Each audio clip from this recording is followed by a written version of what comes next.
So our next guest here is someone that should be well known to most of you. It's Denielle Loprete, who she owned Denielle's dance studio, which was just off of 95th Street and Jamaica Avenue, over by Manor Deli, and she was there for a number of years. And she runs a program at PS 97. She's going to talk to us about it right now. Denielle, how are you? Hi, Ed. I'm fine, thanks, and I'm happy to be, chit-chatting with you tonight. I'm great. Oh, great. So tell us first, what's the name of this program that you're on? Okay, well, it's an after-school program over at PS 97, and the name of it is MYAP Inc., which stands for Multicultural Youth Art Program. And we're really ripping it up over there. We are just really doing well. We're doing very well, in fact. And how many kids and what are the age ranges that you have right now? Okay, well, PS 97, the school is from pre-K through grade 5, and we actually started in October of this past school year. Excuse me, and I believe we are now at 80 students. Wow, that's great. So it's a very, we consider it to be a very successful program, truthfully. That's really good. What are some of the things the kids are learning, and what skills are they walking away from with this? Right, we're doing a variety of different things. As I said, we're a multicultural youth art program. So we're doing, dancing, singing, drama, music, arts, crafts, theater, spelling bees, contests. We're just really individualizing the program to see what it is that the children, are really wanting to do. Of course, we do have a schedule to the program, but we've got some free time, which really, allows us to get to know them, to know what it is that they'd like to do. Mm-hmm. And it's really been very successful.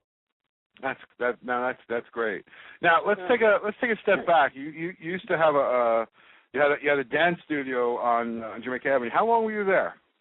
I was there 24 and a half years. 24 and a half years. That's a long time. Almost 25 years. Yes, and I'll be very honest with you. We wound up leaving Jamaica Avenue in 2011, January of 2011, and we saw the change and the desperate need for different things in the community because, quite frankly, there really isn't an awful lot for the children in terms of, programs in the schools.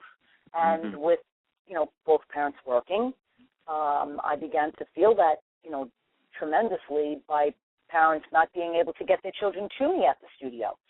So we had to kind of, we really wanted this to have a very heavy arts feel to the program. And so what we found out that there are a variety of things that the children would like to do as well. And so we've really opened up to that, and it's just been remarkable. I've got to tell you, it's really been remarkable. Really terrific. That's great. So going back to when you started, your business on the Avenue. You've seen over time a lot of businesses come and go. Yes. What are some of the, because that's a concern of a lot of residents right now. So speaking as a business, as someone who's a business owner, what are some of the challenges that owners are facing on the Avenue right now? Well, there are several challenges that many of the businesses face, and I don't know if your listeners, pretty much walk down Jamaica Avenue during the day, but very honestly, it's a very different avenue from back in the day when I opened the studio. Back then, mothers walked with children in strollers. And, they did most of their shopping on the Avenue, and they did most of their everyday errands on the Avenue. But now many of those moms and, incoming families, now both parents are working.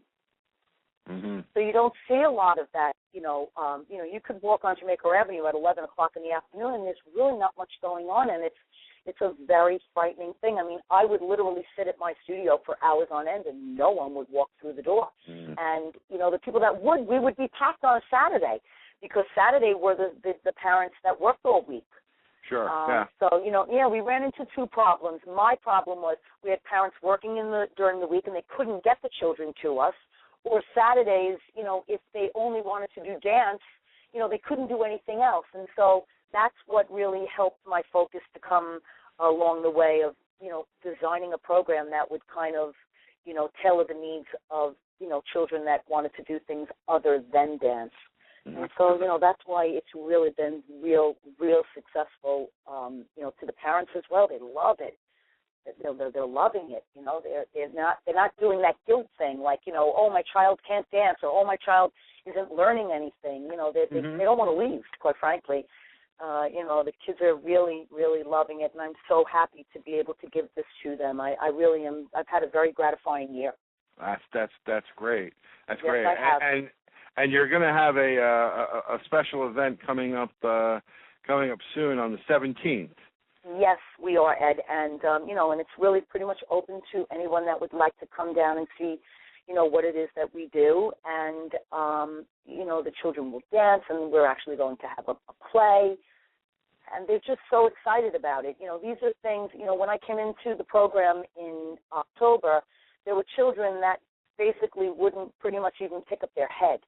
And now we have children singing and raising their hand. And I think I had mentioned, earlier, this past week we had like this phenomenal spelling bee. And, they were literally relentless with wanting to do it again. And someone came up with the idea just this week, hey, Mr. Neal, how about we have a math bee? And, it just makes me feel so happy for them, because, very often some of them that were going to just maybe a babysitter, they really weren't doing very much. We taught about 60 kids this past October how to jump rope, a very basic, healthy, fun thing for children to do. And they were just, oh man, they were loving it. They were just jumping rope and, things like that. So there's a real need for it in the community, and I'm real happy to be behind it. And hopefully next year we'll be as successful as we were this year. I can't see why we wouldn't be. That's great. That's great. Mm-hmm. Well, listen, we'll see you on the 17th. What time does that start? That will be at 4 p.m. in the afternoon, and as I said, it is a free event, and anyone in the community and even beyond the community, everyone is welcome to come to this showcase, and the children, know that we are pretty much putting it out there, and they are just delighted. That's great. Yeah, and if anyone is interested in getting more information, how can they get in touch with you? Well, they can email me at mkdance5@aol.com, or on any given day they can come over to PS97 between the hours of 2 and 6 p.m. And I actually like that better, because I like when people just kind of randomly walk in and see what we do, and they always leave, thinking, wow, this is just a great thing for my child. So, we welcome that. Just, with unannounced visitors are, more than welcome, and or they can email us as said. That's great. Well, listen, I want to thank you for calling in, and thanks for running this program for the kids, and we wish you lots of luck, and we'll be talking real soon, and we'll see you on the 17th. Okay, thank you so much, and it was great speaking with all of you tonight. Good night. All right, Denielle. Thank you. You're welcome. Bye now. All right. That's Denielle Loprete. That's great. It's a great program to hear about. In the chat room, Loretta mentions it's a good point to tell people, any visitors coming to the school to bring ID. You can't enter any school building without ID. Thank you, Loretta, for that. It's a good, very, very good point. So moving on, we're gonna move